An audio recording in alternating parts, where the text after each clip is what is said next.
Welcome back. Now in this video, we're going to use the Twitter or X.AI model. This model, as of the recording of this video, is called Grok-2. And what we're going to do now is we're going to go to the home page and we're going to ask our query. We're going to copy our query and we're going to add it to the dialog box. We're then going to click Enter. We're then going to allow Perplexity to generate its results for us. The results to the first question are different from the others. We are now going to add in a follow-up question. And what we are trying to do is we're trying to go through a step-by-step process in order to get the AI to come to a conclusion.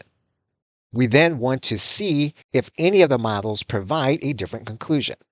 You're going to see a more robust discussion of the issues inside of the X.AI platform. We're now going to go with our third follow-up question. And finally, we are going to ask the AI to choose one. We're then going to click Enter. Now, the X.AI model does come to a different conclusion than for the default model, as well as the ChatGPT-4o model.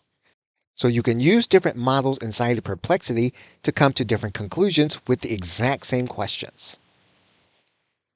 Okay, so with that, thanks, and I will see you in another video.